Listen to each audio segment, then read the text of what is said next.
Welcome to r/Best of Redditor updates, where OP finds out that her fiance is a gold digger. Our next Reddit post comes from r/relationship advice. So to preface, my family owns a business that is very well known in our sector and makes loads of profit. Thus, I'm a trust fund baby. I try to not be spoiled, and I've always worked myself. I met my fiance, Mark, when I was 20 and working as a waitress. We began dating a few months later, and he proposed to me last year. Now, Mark isn't poor, he's upper middle class. And while he doesn't struggle in life, he doesn't have too much to spend and lives very frugally. I thought he was an honest man because he always wanted to pay for his own things, reject expensive family holidays when we were still dating, and he would cook for me instead of going with me dining outside. What I want to say is, I've never had the impression that Mark was going to take advantage of me or my family. In the beginning, my family was a little sketched out and brought up the gold digger argument. But I stood up for my fiance and fought with my dad. My family came to love and accept him. When Mark graduated, Dad hired him, and now he's in a high-earning position. On Sunday, I was supposed to work in the evening and I was going to stay with my sister. But I got a fever and I was basically just non-functioning, so I stayed home. Instead of staying in our bedroom, I made my way to the guest room, which is better ventilated, has a mini fridge, and its own bathroom. Mark came home when I was fast asleep, and I was woken up by loud voices in our garden. I pushed the curtains a bit to the side, and Mark was there with a few friends. Just as I was about to say hello, I noticed they were talking about me. His friend kept laughing and calling Mark the man. Then they started laughing about me being willing to not sign a prenuptial agreement. Then one of the girls that was there said something along the lines of, "Jesus, you're about to make some bank, Mark." Mark laughed and said, "Yeah, just 3 more years and I'm free." At this moment, I felt sick to my stomach and wanted to throw up. I kept hearing them calling me trust fund Barbie and stupid and so on. I didn't know what to do, so I just lied in my bed and waited until people left and Mark went to bed. I texted my sister and snuck out to her place in the middle of the night and just passed out without telling her anything. I haven't returned home and just told Mark that I was sick and didn't want to make him sick too. My sister's been really worried, but I just feel so ashamed about everything. My family was right. Mark is a gold digger, and I fell for it. Even if I tell my family what happened, I have no proof. My father can't fire him just because he's a dick. And as far as I know, he's excellent at what he does, and he has no legal footing to fire him, I think. I just feel so confused, ashamed, and angry, and I would appreciate some insight. And then OP posted an update. I opened up to my sister about it, and right now she's reading all of your responses with me. We've called up my dad, and I'll talk to him tomorrow. Then, about 2 weeks later, OP posted an update. I was very tempted to play the long game and lead him on, but I decided to just present him with a prenup and look at his reaction. After telling my dad about it, we invited Mark for lunch, and we would serve him the prenup there. However, to be certain, I asked him if he had anyone over the other day because our neighbors had complained about the loud noises. He said yeah, that his buddies were there. He didn't mention the girls that I saw. We finished lunch, and Dad served him the papers saying that these were a must before getting married. You could instantly see that he didn't expect this. He got angry and asked me to speak to him alone. We went to the other room, and he began babbling about blindsiding him, and that this just really felt like a personal attack. He was trying so hard to sell me on the role of him being the victim and making me out to be the villain. Then he just said that he had to think everything through and left. I have to admit that I kind of broke down and began second-guessing myself, but I did manage to keep it together. My family didn't pull any "I told you so's." We looked into everything, and I do have the legal right to evict him. The lawyer handled everything. He wrote an official eviction notice. And after a lot of talk, Dad decided to present Mark with a deal so that he would leave the company. After that was all sorted out, I decided to just simply text him, "Hey Mark, Trust Fund Barbie here. Since you said that you'll be free in 3 years, I'll do you a big favor and set you free now. Kisses." My phone completely blew up with messages from Mark after I sent him that. He texted and called me so many times I had to switch off my phone. He came to my sister's place because he wanted to explain the situation. He promised that it was just a joke like a million times, and I said that wasn't cutting it. I said that his friends disrespected me in my own house, and I don't want to be with someone who puts me down to try to appear better. He pleaded, he cried, he begged me not to end things. When I didn't budge, he got mad at me, accusing me of spying on him and ruining his life. Then his manner changed again to apologetic. He eventually owned up to the comment he made, still insisting that it was just a bad joke. Then, when I asked him why he didn't tell me about those random girls who seemed to know so much about me, he told me this weird story of them being cousins from one of his buddies and that they know of me because of my Instagram. But my Instagram's private and I have like 30 followers. I stood strong and I ended things with him.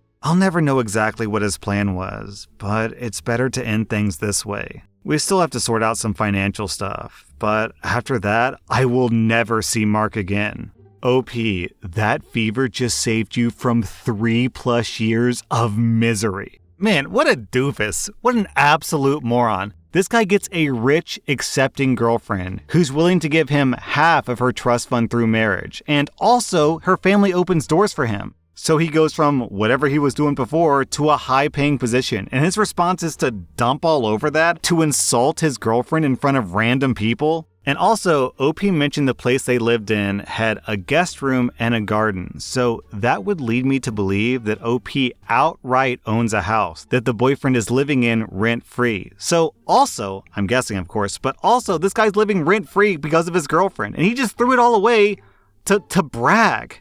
Our next Reddit post comes from r/slash relationship advice. My husband, who's 30, used to be my boss. About 9 years ago, I started working as his assistant. We spent about 2.5 years ignoring our mutual attraction until we gave in. We then went to HR, who reassigned me, and the whole thing was strictly above board from the time that we began dating. I got pregnant about a year later, and my husband and I decided to just get married. While we'd only really been dating for about 1.5 years, we knew each other completely, loved each other, lived together, and there was a baby on the way. We knew how it would look, but I had to leave the company anyway due to problems with my new boss, so we didn't anticipate this causing any issues, except for my parents. My parents have always been overprotective, so I knew they wouldn't like me dating my boss, and I hadn't told them. But I had to tell them if I wanted them at my wedding. We decided to be mostly honest with them about how our relationship was strictly professional until it wasn't. How the second that it got unprofessional, we went to HR. How he had never taken advantage of me. But now we wanted to get married, and we wanted them there too.